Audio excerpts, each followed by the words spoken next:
Hello kids, hope all of us are doing good.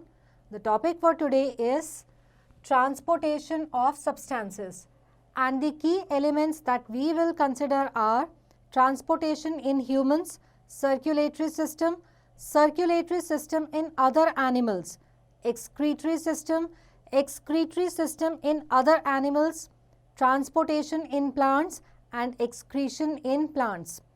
अब जितने भी डेवलप्ड ऑर्गेनिजम्स हैं जैसे कि ह्यूमन बींग्स या फिर फ्लावरिंग प्लांट्स, इनके अंदर एक बहुत ही ऑर्गेनाइज्ड ट्रांसपोर्ट सिस्टम होता है. क्यों? क्योंकि बॉडी के अंदर जितना भी खाना है, पानी है, ऑक्सीजन है, वो अलग अलग बॉडी के ऑर्गन्स या पार्ट्स तक पहुंच सके, और फिर जितना भी वेस्ट प्रोडक्ट है उसको बॉडी से बाहर निकालने के लिए हमें ये ट्रांसपोर्ट सिस्टम चाहिए. So let us look at transportation in humans. अब humans मल्टी सेल्यूलर ऑर्गेनिजम्स हैं. इनके अंदर जो है ऑक्सीजन, डाइजेस्टेड फूड पार्टिकल्स, ये इनको बहुत लंबा डिस्टेंस ट्रैवल करना पड़ता है ताकि बॉडी के हर टिश्यू, सेल, ऑर्गन तक पहुंच सके.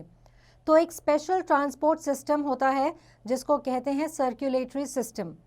ऑन द अदर हैंड, जितना अनडाइजेस्टेड फूड है या फिर जो कार्बन डाइऑक्साइड है, इन वेस्ट प्रोडक्ट्स को निकालने के लिए जो सिस्टम है उसे कहते हैं excretory system. Now let us look at what is the circulatory system. अब ये एसेंशियली एक पंपिंग सिस्टम है जिसमें कि एक मस्कुलर पंप है, दैट इज आवर हार्ट, और बहुत सारे वेसल्स का नेटवर्क है जो ब्लड की मूवमेंट को बॉडी के अंदर कंट्रोल करते हैं. तो इनके तीन मेन कंपोनेंट्स हैं. सबसे पहले blood, then blood vessels and then heart. So let us begin with the blood. ये एक रेड कलर का फ्लूइड है जो पूरी बॉडी में फ्लो करता है. ब्लड लाइफ के लिए बहुत एसेंशियल है क्योंकि blood digested food, oxygen, proteins और हार्मोन्स को बॉडी के अलग अलग हिस्सों तक ट्रांसपोर्ट करता है, पहुंचाता है. अब जो ऑक्सीजन है वो लंग्स से बॉडी के सारे सेल्स तक ब्लड के जरिए पहुंचती है, और यही ब्लड कार्बन डाइऑक्साइड को बॉडी के सारे हिस्सों से लंग्स तक पहुंचाता है जिससे कि बाद में उसे बाहर निकाला जा सके. अब ब्लड के दो कंपोनेंट्स हैं, plasma and cells. Now what is plasma? ये ट्रांसपेरेंट कलर का येलोइश लिक्विड या फ्लूइड है. इसके अंदर गैसेस, न्यूट्रिएंट्स, वेस्ट्स, सॉल्ट्स और प्रोटीन्स डिसॉल्व होते हैं. इसका मेन कंपोनेंट वाटर है. तो ये ब्लड का लिक्विड पार्ट है. नेक्स्ट आते हैं सेल्स. अब जो ये सेल्स हैं ये ब्लड का सॉलिड पार्ट हैं, और ये तीन टाइप के होते हैं. पहला है रेड ब्लड सेल्स, या फिर जिन्हें हम आरबीसीज कहते हैं या फिर एरिथ्रोसाइट्स भी कहते हैं. ये बाइकॉन्केव शेप की डिस्क्स होती हैं. इनमें रेड कलर का एक पिगमेंट या सब्सटेंस होता है जिसको हीमोग्लोबिन कहते हैं. हीमोग्लोबिन ऑक्सीजन को कैरी करता है और यही है जो ब्लड को रेड कलर देता है. अब इसका मेन इंपॉर्टेंट रोल क्या है? एक तो ऑक्सीजन कैरी करना, दूसरा कार्बन डाइऑक्साइड जो है वो टिश्यूज से लेकर के लंग्स तक पहुंचाने का काम भी रेड ब्लड सेल्स करते हैं. नेक्स्ट हमारे आते हैं वाइट ब्लड सेल्स या फिर WBCs या फिर ल्यूकोसाइट्स.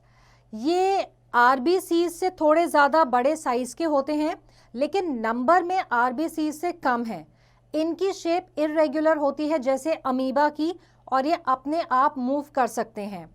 ये बॉडी को इम्यूनिटी देते हैं जिससे कि बॉडी डिजीजेस और इन्फेक्शंस को फाइट कर सकती है. इन अदर वर्ड्स, हमारे बॉडी में जितने जर्म्स एंटर करते हैं उनको फाइट करने में ये WBCs हमें हेल्प करते हैं. WBCs जो हैं ब्लड वेसल की वॉल से डायरेक्टली बॉडी के इन्फेक्टेड पार्ट में एंटर करते हैं, और वहां पर पहुंचकर या तो ये जो फॉरेन मटेरियल है जैसे कि बैक्टीरिया या वायरस हो गए उसको इंजेस्ट कर लेते हैं, खा लेते हैं, या फिर एक स्पेशल टाइप का प्रोटीन प्रोड्यूस करते हैं जिसे एंटीबॉडीज कहते हैं, जो हमें उन डिजीजेस या इन्फेक्शन से प्रोटेक्ट करते हैं और फाइट करने में हेल्प करते हैं. तो इनको बॉडी का सोल्जर भी कहते हैं. थर्ड टाइप जो है वो हैं प्लेटलेट्स. ये बहुत ही छोटे हैं, RBCs से कम नंबर में हैं. ये आपस में एक दूसरे से स्टिक करते हैं या चिपक जाते हैं, जिससे कि क्लॉट्स फॉर्म होते हैं। तो अगर कहीं भी चोट लग जाए, ब्लड वेसल में कहीं टियर आ जाए, कट लग जाए, तो ब्लड बाहर फ्लो करना शुरू करता है। अब ये प्लेटलेट्स क्या करते हैं कि ये आपस में स्टिक करके उस जगह पे एक क्लॉट फॉर्म कर देते हैं, जिससे ब्लड फ्लो रुक जाता है। Whenever a cut or wound occurs on skin, blood oozes out for some time and then it stops. It is due to the formation of a clot. The injured tissue through a series of steps reacts with platelets of blood to form a fiber-like structure. This structure traps all the red blood cells and ultimately changes it into a hard mass from which no more blood can come out. So if blood clot is not formed, blood will keep on coming out and can ultimately lead to the death of an individual. Now let us look at the blood vessels. ये एक narrow tubes का network है जिससे कि blood हमारी पूरी body में flow करता है. Now there are 3 types of blood vessels and the first one is arteries. ये बहुत ही थिक वॉल का स्ट्रॉन्ग इलास्टिक ब्लड वेसल है. आर्टरीज जो हैं वो ऑक्सीजन रिच ब्लड, जिसे कि ऑक्सीजनेटेड ब्लड कहते हैं, उसको हार्ट से बॉडी के अलग अलग हिस्सों तक पहुंचाते हैं. सिर्फ एक पल्मोनरी आर्टरी ऐसी है जो कि कार्बन डाइऑक्साइड रिच ब्लड को, यानी कि डीऑक्सीजनेटेड ब्लड को हार्ट से लंग्स तक लेकर के जाती है. आर्टरीज बहुत स्ट्रॉन्ग होते हैं क्योंकि इनको हाई प्रेशर पे ब्लड को कैरी करना होता है. So blood flowing through arteries except pulmonary artery looks bright red as it is rich in oxygen. They are deeply placed under the skin. Second type आती हैं हमारी वेन्स. ये thin walls के blood vessels हैं और ये carbon dioxide rich blood को body के अलग अलग हिस्सों से हार्ट तक लाते हैं. Veins have valves that allow blood to flow only in one direction towards the heart. Only pulmonary vein is an exception as it carries oxygenated blood from the lungs to the heart.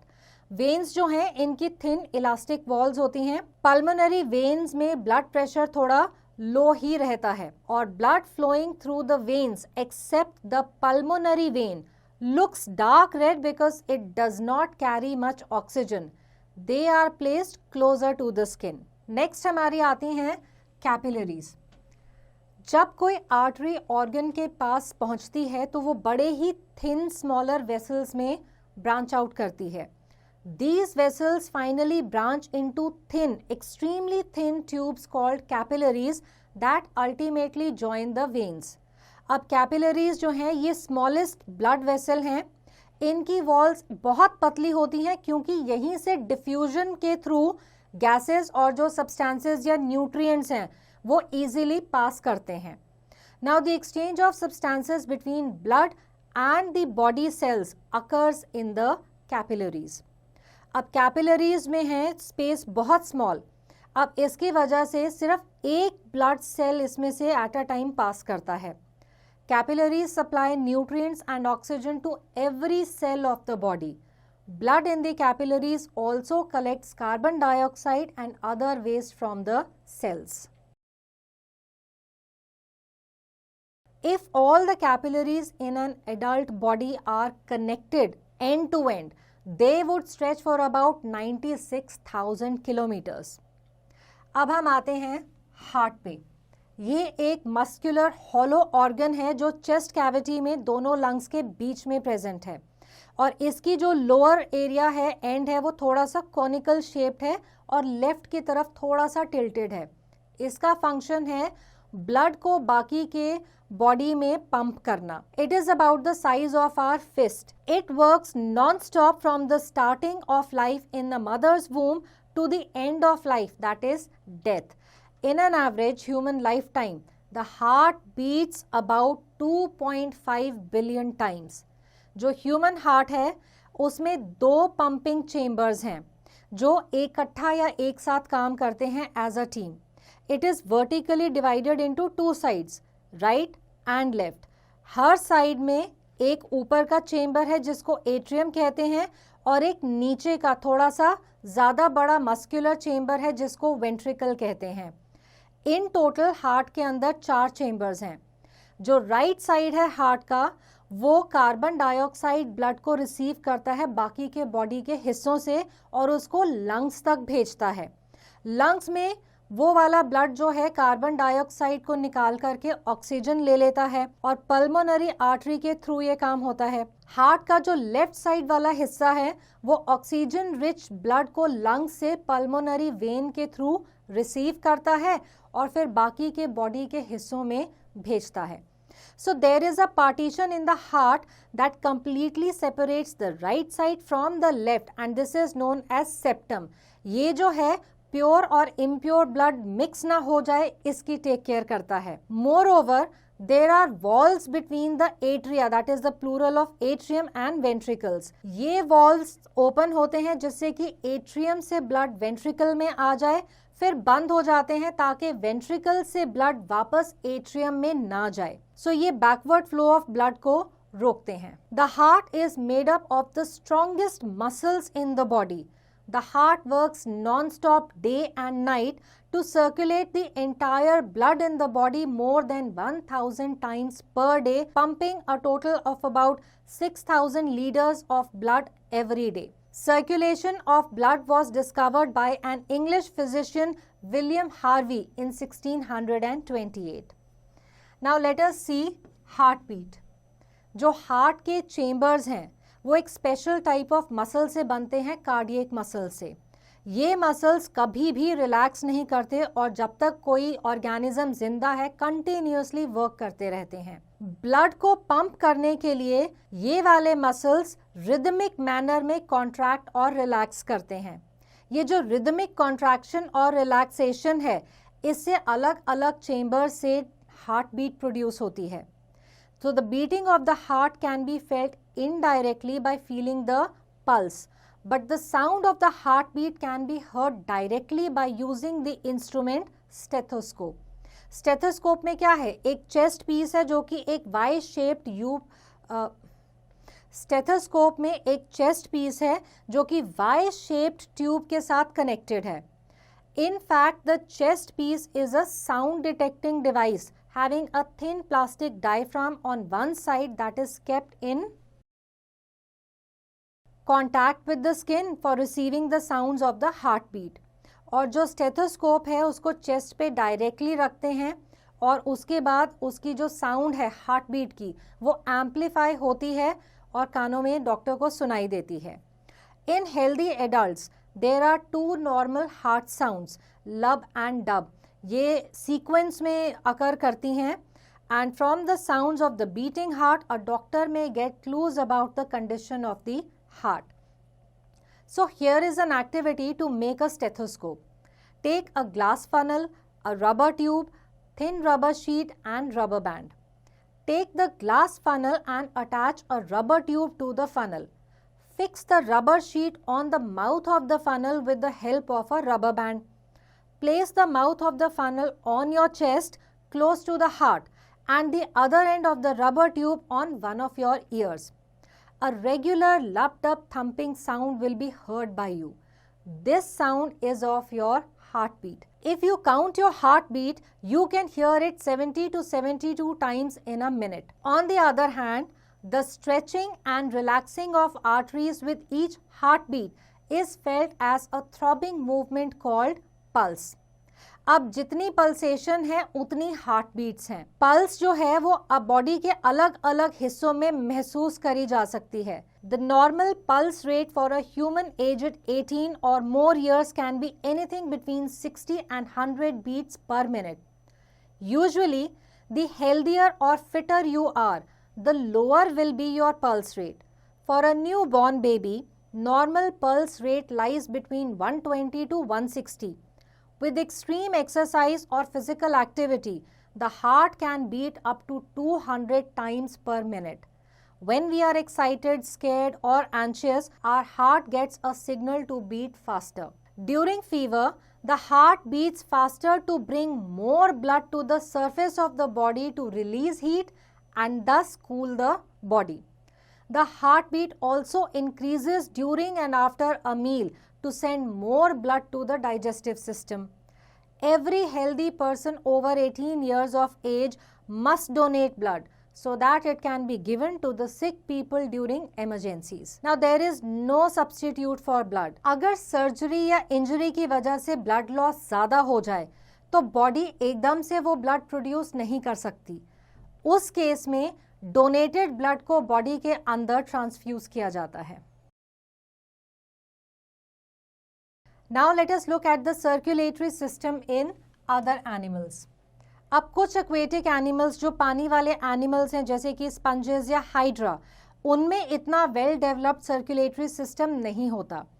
तो जिस पानी में वो रहते हैं वहीं से वो फूड और ऑक्सीजन उनकी बॉडी में डायरेक्टली जाता है और जो एक्सक्रीटरी मटेरियल है वो सीधा ही उनकी बॉडी से पानी में डायरेक्टली जाता है वापस. Now let us look eight excretory system. अब बॉडी के अंदर इतने सारे केमिकल रिएक्शंस कंटिन्यूअसली होते रहते हैं जिनसे कि काफ़ी सारे वेस्ट प्रोडक्ट्स फॉर्म होते हैं. ये वेस्ट प्रोडक्ट्स हार्मफुल होते हैं और बॉडी से अगर ना निकलें तो पॉइजनस बन जाते हैं. इसलिए बहुत ज़रूरी है कि इन वेस्ट प्रोडक्ट्स को पीरियोडिकली बॉडी से बाहर एक्सपेल किया जाए, निकाला जाए. इसके लिए जो सिस्टम है that is called the excretory system. इसमें बहुत सारे ऑर्गन्स इन्वॉल्व हैं. अब इसमें जो ऑर्गन्स इन्वॉल्व हैं वो हैं skin, liver, lungs and urinary system. So first of all let us look at the urinary system. अब इसके जो मेन ऑर्गन्स हैं यूरिनरी सिस्टम के वो हैं kidneys, ureters, urinary bladder and urethra. जो किडनीज हैं ये मेन ऑर्गन है एक्सक्रीटरी सिस्टम का जिससे कि नाइट्रोजनस वेस्ट बॉडी में से रिमूव होते हैं. ये दो होती हैं और बीन शेप की होती हैं. ये किडनीज थोड़ी सी डार्क रेड कलर की हैं, हल्की सी फ्लैटेंड है, हमारी एब्डोमिनल कैविटी के बैक वॉल में है और डायफ्राम के नीचे हैं. ये वर्टिब्रा कॉलम के दोनों साइड पे एक एक हैं and they are protected by 2 ribs. इनकी पोजीशन थोड़ी सी एसिमेट्रिकल है क्योंकि जो लेफ्ट किडनी है वो राइट किडनी से थोड़ी सी ऊपर है. Each kidney is composed of numerous microscopic coiled tubules called nephron. They serve as filters. About 1 million tiny nephrons filter out excess water, salt and urea from the blood as it passes through. जो clean blood है वो kidney से निकलकर फिर circulation में आ जाता है body के अंदर और जो वेस्ट फॉर्म हुआ है किडनी में वो यूरिन में फॉर्म होकर के ureters, urinary bladder and finally urethra के थ्रू बॉडी से बाहर एक्सक्रीट होता है या एक्सपेल कर दिया जाता है. Now let us look at the ureters. These are a pair of muscular narrow tubular structures which arise from the kidney and open in the urinary bladder. ये जो हैं यूरिन को किडनी से यूरिनरी ब्लैडर तक लेकर के आते हैं. Now we come to the urinary bladder. ये एक पियर शेप का सैक है जो कि पेल्विक रीजन में सिचुएटेड है. इसमें 0.5 से लेके 1 लीटर तक का यूरिन होल्ड करने की कैपेसिटी है एंड ये जो आउटलेट है ये एक रिंग ऑफ मसल्स जिसको कि स्फिंक्टर कहते हैं उससे टाइटली बंद होता है. Next we have urethra. This is a short muscular tube. It leads from the urinary bladder to outside. The opening of urethra is guarded by a sphincter muscle. It relaxes at the time of urination. An adult human passes about 1.5 to 2.5 liters of urine every day. In one day, the urinary system cleans your blood over 400 times. Now, the adult human body contains 45 liters of water, which forms 65 to 70% of the total body weight. This water is distributed as nearly 65% in the cells, nearly 26% as tissue fluid, and nearly 6% in the form of blood and plasma. Now, what is dialysis? Actually, जो normal human being हैं उनमें 2 kidneys होती हैं जो हमेशा efficiently काम करती हैं. लेकिन अगर ये किडनीज डैमेज हो जाएं या ढंग से एक्सक्रीटरी प्रोसेस को नहीं फुलफिल कर पाएं, या फिर दोनों किडनीज काम करना बंद कर दें किसी इन्फेक्शन या इंजरी की वजह से, तो जो वेस्ट प्रोडक्ट हैं वो ब्लड के अंदर इकट्ठा होना शुरू हो जाएंगे. This can actually lead to death. तो इन केसेस में जो अफेक्टेड पर्सन है उसको बचाने का एक ही तरीका है कि एक आर्टिफिशियल किडनी के थ्रू उसके ब्लड को पीरियोडिकली फिल्टर किया जाए. इस प्रोसेस को डायलिसिस कहते हैं. So with regular dialysis patients with kidney failure can live for many years. Now we come to skin. जो स्किन है उसके अंदर की तरफ बहुत सारे ब्लड वेसल्स हैं, and there are about 2.5 million small structures present under our skin. इनको कहते हैं sweat glands. अब होता ये है कि वाटर, सॉल्ट और यूरिया ब्लड से सीधा इन स्वेट ग्लैंड्स में डिफ्यूज हो जाता है, और ये जो वेस्ट है जब बॉडी के थ्रू निकलता है वो कहाँ से निकलता है? स्किन की पोर्स में से, in the form of sweat. Now we come to liver. Liver जो है बॉडी का लार्जेस्ट या सबसे बड़ा ग्लैंड है. ये एक लोब्ड स्ट्रक्चर है जो कि लंग्स के नीचे है. ये पानी और अनवांटेड सब्सटेंसेस को रिसीव करता है. The human body does not store extra amino acids that we take in our diet.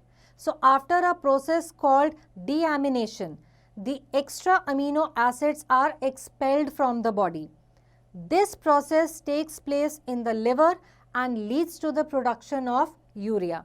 The process of detoxification also takes place in liver, in which it breaks down many harmful substances like poisons in contaminated food, drugs and alcohol. Now we come to lungs.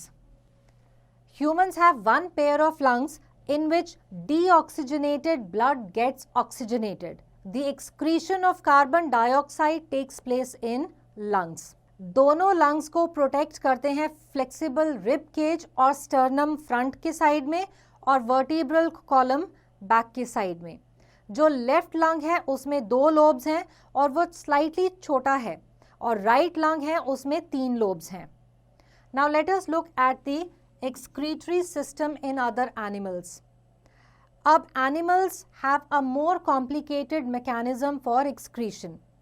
Nitrogenous waste material such as ammonia and urea produced in the body of an animal are of no use to the cells and are harmful to the body. Like humans, in most animals, urea dissolved in water is excreted as urine. But aquatic animals such as fishes and sponges excrete nitrogenous waste in the form of ammonia gas, which directly dissolves in water. Animals that have limited access to water, such as birds, lizards, and snakes, excrete waste in the form of a white, semi-solid compound which is mainly uric acid. Now let us look at transportation in plants. अब plants का अपना ही एक process है photosynthesis, जिससे वो अपना food खुद बनाते हैं. तो उनको जो रॉ मटेरियल चाहिए उसके ट्रांसपोर्ट के लिए भी एक प्रॉपर नेटवर्क है. Now let us look at the various parts of plants that help in transportation. First is roots. Roots जो हैं सॉइल में से वाटर और मिनरल को अब्जॉर्ब करते हैं. रूट्स में बहुत छोटे छोटे हेयर होते हैं जो कि पानी से डायरेक्टली कांटेक्ट में होते हैं सॉइल के अंदर. Next is xylem. So plants में एक स्पेशल पाइप की तरह टिश्यू है जिसको जाइलम कहते हैं. Now xylem has a wide channel of network spread in all parts of the plant. ये जो जाइलम है ये पानी और मिनरल्स को रूट हेयर से लीव्स तक पहुंचाता है. अब आती हैं लीव्स. अब लीव्स फोटोसिंथेसिस से अपना खाना खुद बनाती हैं. लीव्स जो खाना खुद बनाती हैं it is in the form of simple sugar called glucose. अब इसको ट्रांसपोर्ट करना होता है प्लांट्स के बाकी हिस्सों में, जैसे कि रूट, स्टेम्स या फिर जो उनके ग्रोइंग रीजन्स हैं. तो अब आता है फ्लोएम. फ्लोएम जो है ये फूड की मूवमेंट करता है लीव्स से प्लांट्स के बाकी पार्ट्स में, और इस मूवमेंट को कहते हैं translocation.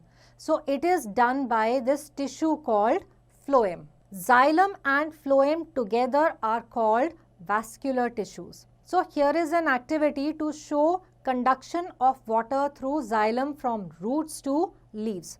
Take a beaker, water, rooted balsam plant and red dye. So uproot the medium-sized balsam plant.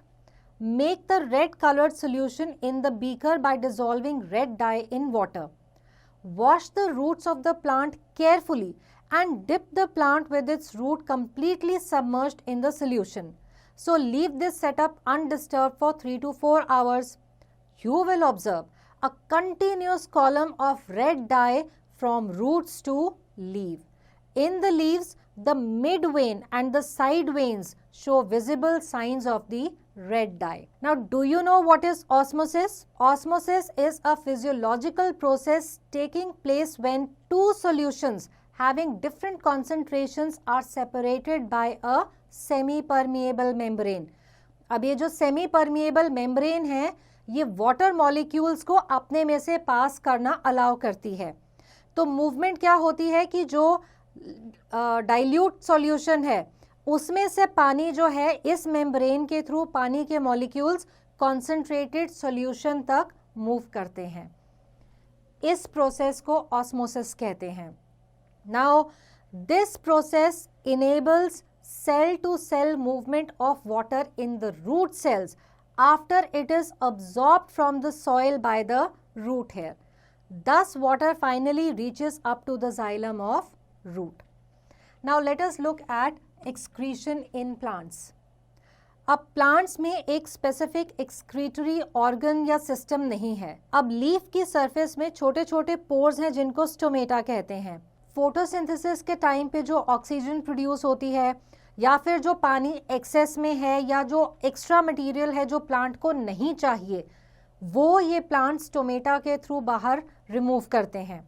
Stomata के थ्रू ऑक्सीजन को वो दिन के टाइम निकालते हैं और रात के टाइम कार्बन डाइऑक्साइड को रिलीज करते हैं. Excess salts are deposited in the form of crystals either in the bark of the stem और लीव्स और in the peels of fruits. तो कई बार आप अगर ऑरेंज का पील देखेंगे तो वो थोड़ा कड़वा टेस्ट का होता है क्योंकि उसमें कुनीन क्रिस्टल्स होते हैं. Now let us look at transpiration. Plants lose water through the process of transpiration. Transpiration बिल्कुल स्वेटिंग के जैसा ही है. It refers to the loss of water vapour from the plant through the stomata of leaves.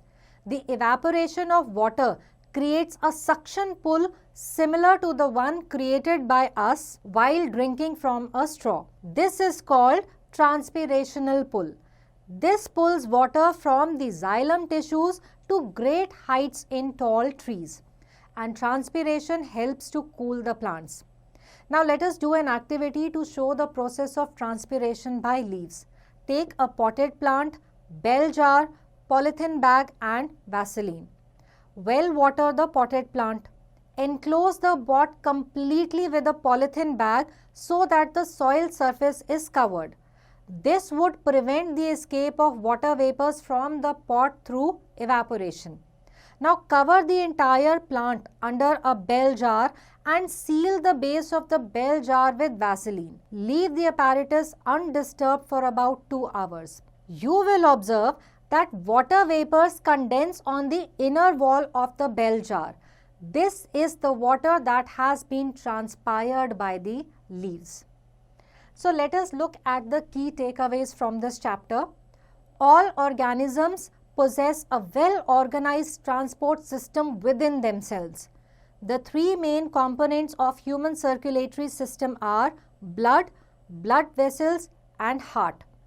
Blood is the red colored fluid that flows throughout the body. Blood is composed of 4 components: plasma, RBCs, WBCs and platelets.